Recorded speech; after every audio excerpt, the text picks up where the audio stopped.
everyone, welcome to the Fay-My-Day community. I'm Fay, and on this channel we talk about all things magic. Fairies, elves, witches, pals, and a lot more are the topics we cover here. So on today's video, I'm sharing with you guys the second part of this story called Lil-o the Witch. It's the first story. It's not exactly a short story, okay? So it's like a chapter. Lil-o the Witch. It's the story about, just like the name indicates, a witch, a 16-year-old witch called Lilith Angeline, going by the name Lil. Does it ring a bell or something?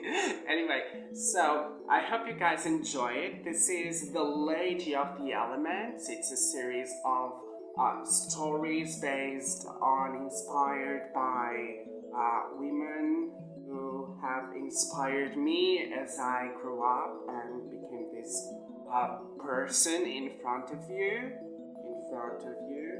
I hope you guys enjoy it. So, without any further ado, let's get to it, shall we?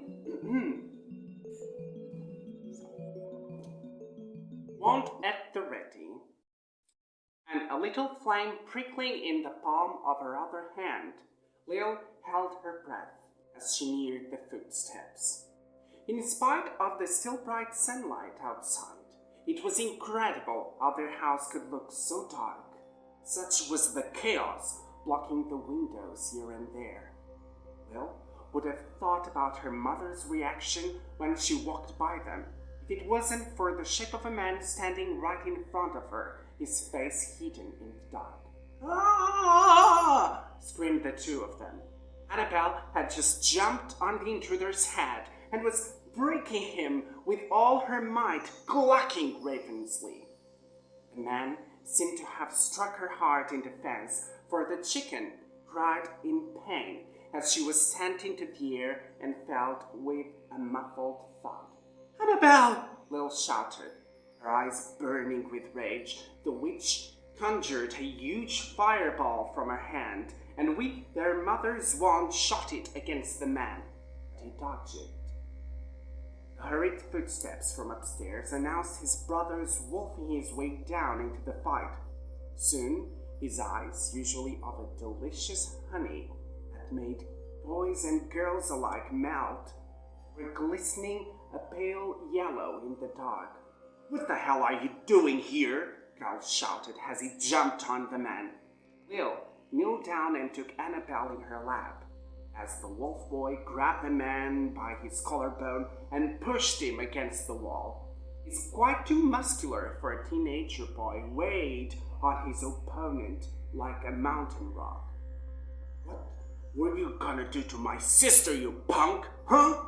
Who sent you? Maverick?" "Hi!" Lil began. "No!" the boy bellowed.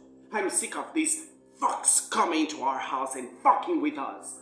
Well, you can tell Maverick if he doesn't call his dogs off, I will send a few of mine to pay him a visit one of these days. You hear me?"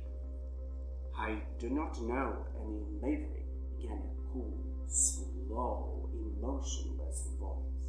"But I can assure you, boy, if you do not remove your paws from me, you'll be the least of your problems." The lights from the gemstone candles around them had intensified as Lil's powers got triggered. In a moment, a little metal-like insignia shone on the strange man's chest, and soon his head became visible as it surfaced into the light. The girl sighed.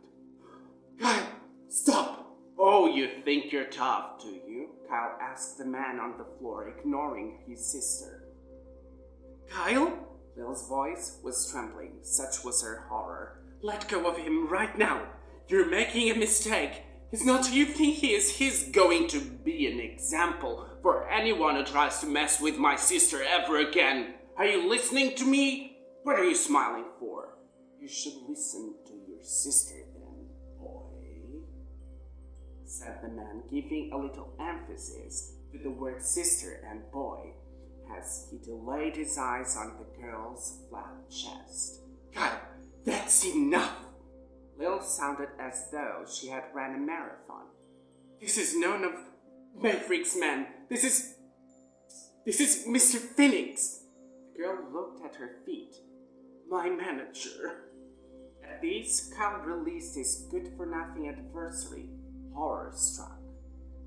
Peter Phoenix was one of the most influential producers at the company where Lil worked as an entertaining witch. A tall, dark-skinned man who, like many other mages, took advantage of singularly gifted young witches who were too afraid of using their own powers. Her manager, continued Mr. Phoenix, as he adjusted his navy blue three-piece suit and patted his tie. And as her manager, it is up to me to manage her image, her jobs, her schedules. I'm so sorry, Peter, started Will. I know I'm late, but I can explain. Save your strength for the show. Mage waved cuttingly. You will need it. What? Show? Wasn't she going to be fired? One of Allah's girls called and decided your number will be the first to go. She wants a fire willer for the opening of the gala. Try not to mess it up this time. Don't talk to her like that, Cal growled. And what are you talking about? What gala? For a concerned brother such as yourself, Peter went on, his eyes filled with rejoiced malice. It amazes me how ignorant you are of your sister's aspirations. Lil, here, will have the honor to do the opening of the Met Gala. I'm sure she told you it's happening tonight, after all, at the Metropolitan Museum. Now, if you excuse me, I must clean my suit. The toilet would be upstairs, the second door to your left, Hal answered defiantly. Peter, in his turn, gave the witch a meaningful look, scanning her up and down and left. An awkward silence fell between the two siblings. Kyle, Lil began, as she dropped Annabelle on the floor, who almost flew her way out of the house and into the night, as if nothing had happened. You could have told me, Kyle interrupted. I tried to tell you. I'm not completely thick, you know, but I know how you feel about magic. Why didn't you tell me? Honestly, I thought you didn't care. I care! Kyle struggled to find the words. About you. Lil was moved and allowed herself a timid smile. It was difficult to tell who felt more awkward between the two of them. As formidable as it is to witness such a touching scene, said Peter as he walked down the stairs. We do have some place we need to be. I will wait outside while you end your domestic.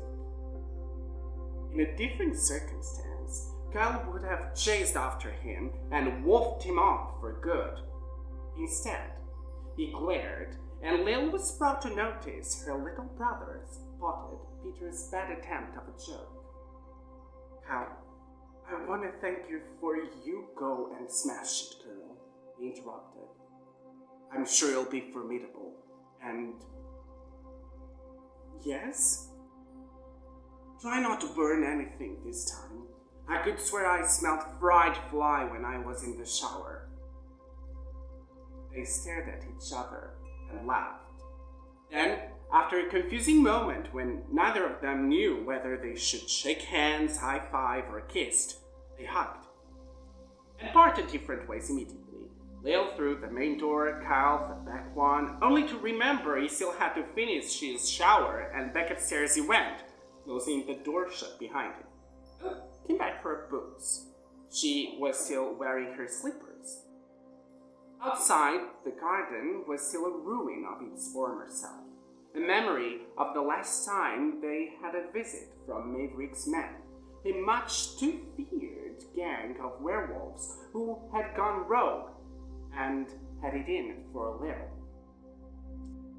In this neighborhood, you see, witchcraft was rather unwelcome, and so was everything else about Lil. with her eccentric ideas about magic spells, matching clothes and makeup in a manner no one ever would. That afternoon, for instance, she was all dressed in red, her favorite color. A blood red corset and a pair of maroon cactus leather trousers over accessorized with her trademark crimson Arabic hip belt. Her arms covered by thin, dark red translucent sleeves. For rather more dramatic effect, she preferred knee-length boots and a beaded cape matching her belt. These boys took to teasing and assaulting Lil whenever, ever since the McAdamses moved in. Not when her mother was around, though. Lady Lil-o was what people called a badass, who would go to extreme lengths to protect her children. Once she even threatened to turn the boys into frogs if they didn't stop harassing her daughter. Fear is fearful, Lady Lil-o explained, one day before dropping her daughter at school. Never let those good-for-nothing dogs fright you. And added, caressing her girl's prominent cheekbones, if only they knew. Her mother must have felt she had said too much, for she turned to the driveway again. What? The girl asked her mother, her mouth curving with a timid smile. But Lil never found out what it was, as her mother's mirror rang, the buzzing sound announcing a message. Whenever their mother received these messages, they knew she would have to leave for a while, never quite explaining satisfactorily the whereabouts she was bound to be. Business, she answered. You should mind yours. By yours, of course, she meant study. This time, Lady Lil-o would be away for a week. And with a more grave tone than her usual, she made her children promise they'd be careful not to draw attention to themselves. You should know that a distracted mind isn't exactly good for your business tonight, Peter pointed out as they walked to the car. The driver, not having found a better place to stop, parked a block away. Yes, Lil replied with a weak smile dreamily. You should mind yours. Both witch and mage, his face screwed with a frown, entered the car. Lil greeted the driver politely, Mr. Jackson, an old, kind-looking man who always smiled at her whenever they met. Lil sat back in the town car and didn't say another word for the entire journey. This is my chance, the girl thought, as she admired the cityscape through the window. And I'm going to make the most of it. Lil felt like the happiest witch alive. So guys, this is it for today. I hope you've enjoyed this second part of Lil of the Witch, the first chapter, the first episode of The Lady of the Elements. I will be back for you guys soon with more subjects, with more material, and sooner than you expect, I hope. Anyway, you can give it a like if you enjoyed this video, a thumbs up, and subscribe to the channel for more magical pursuits coming very soon. Until we meet again, have a fabulous one, darlings.